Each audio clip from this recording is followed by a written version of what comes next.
Ufotable años atrás no era un gran estudio y la mayoría de sus proyectos se basaban en mediocridades o adaptaciones de videojuegos que no hacían justicia a un estudio cuyo potencial económico era capaz de dejar por los suelos a grandes como Bones, Madhouse o Production IG. Sin embargo, nos dejaron ciertos destellos de calidad con las ovas de Tales of Symphonia o las películas de Kara no Kyoukai de Kinoko Nasu, también creador de la saga de la que hablaremos hoy. Desde entonces, Ufotable es digna de admiración y Fate Stay Night Unlimited Blade Works está siendo objeto de halago por parte de la crítica y del público más convencional. Hoy hablaremos de la Cuarta Guerra del Santo Grial, y es por ello, como vuestro máster y utilizando mi sello de comando, os obligo a ver y disfrutar esta review.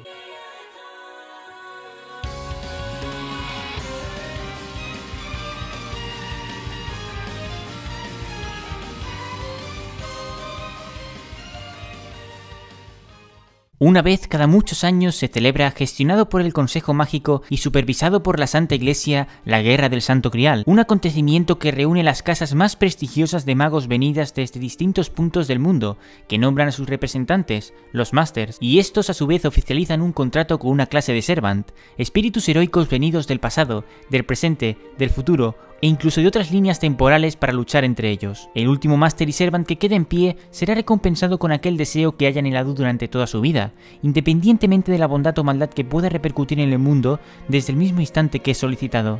Emiya Kiritsugu, empuñando el rol de principal protagonista, futuro padre adoptivo de Miyashiro y personaje confuso durante los acontecimientos de Stay Night, se convierte en la figura central en el tablero del Grial, donde todas las miradas están fijadas en el asesino de magos, representando a una de las tres grandes familias fundadoras de esta sanguinaria lucha, con un deseo: traer la paz al mundo. Ainsberg, Tosaka, Matou, Seiba, Raida, Archa, Kirei. Todo comenzó 10 años atrás en la ciudad de Fuyuki, en la Cuarta Guerra del Santo Grial. Desde el punto cero. Narrado el inicio de la trama con un extenso capítulo de 40 minutos, puede parecer que estamos hablando de una historia fantasiosa, muy común y que no supone ningún punto de inflexión respecto a otros animes de temática similar. De hecho, mis primeras impresiones no fueron precisamente buenas acerca del Nasuverse con Stay Night. La búsqueda del Santo Grial, adolescentes poco carismáticos de pelo y ojos morados que acosan al senpai y quieren que les noticeen constantemente. No, Sakura, te tuve que aguantar en Fate Stay Night Dean y no pienso aguantarte en Unlimited Blade Wars. Como sueltes otra vez, senpai, te juro que te meto el grial por el mismísimo coño.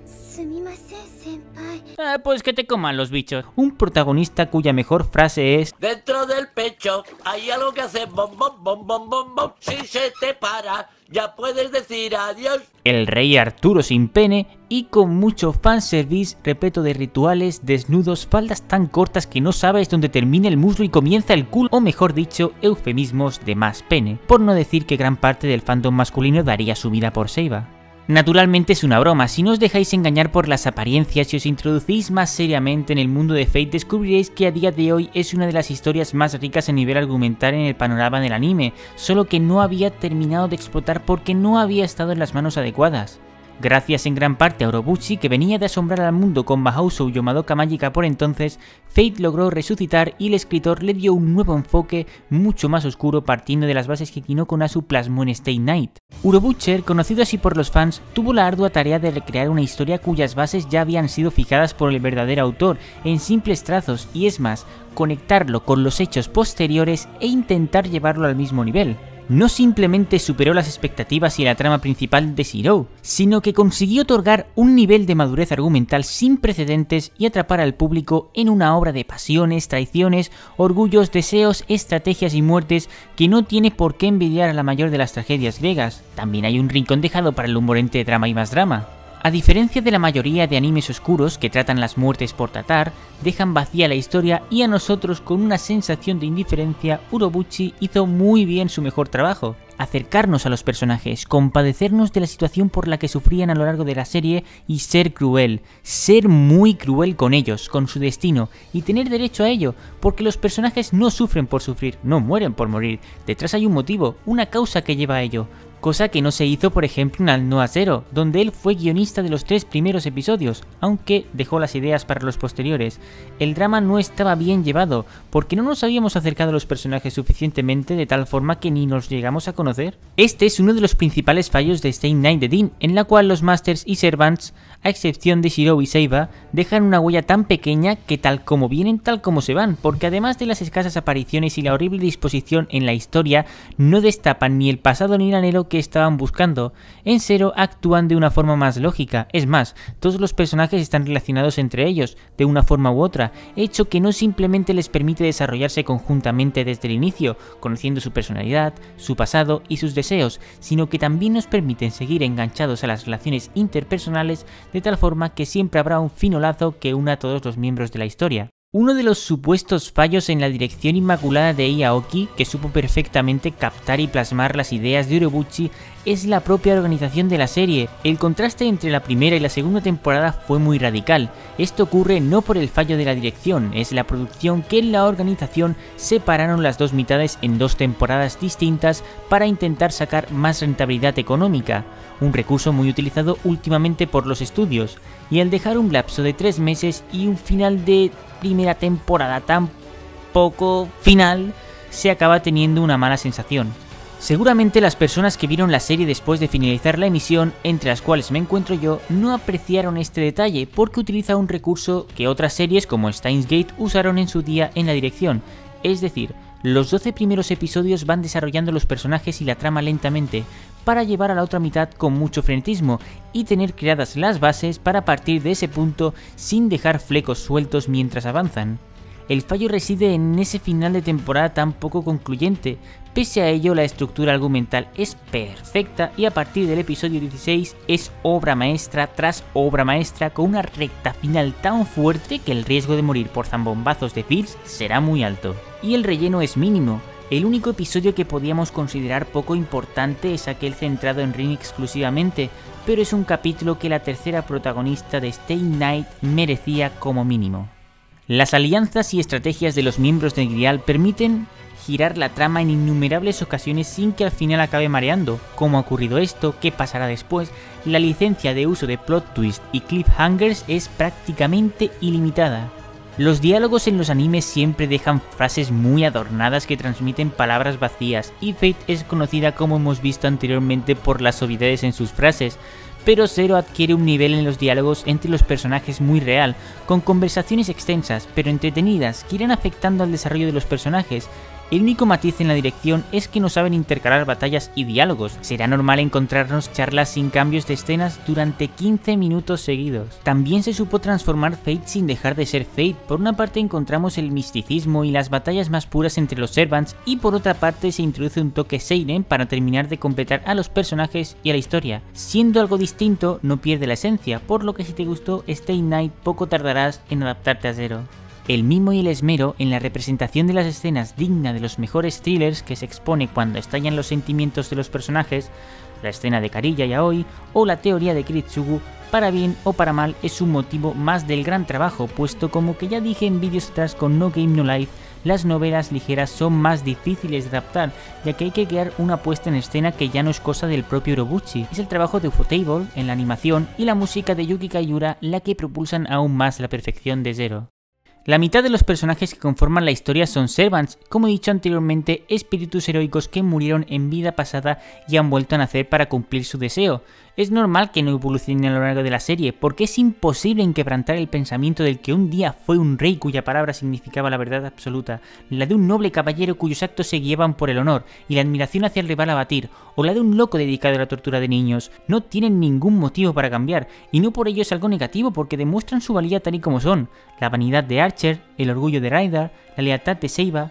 Los Servants son carismáticos por los rasgos que los definen y además juegan un papel fundamental sobre los personajes que sí evolucionan en el transcurso de la guerra.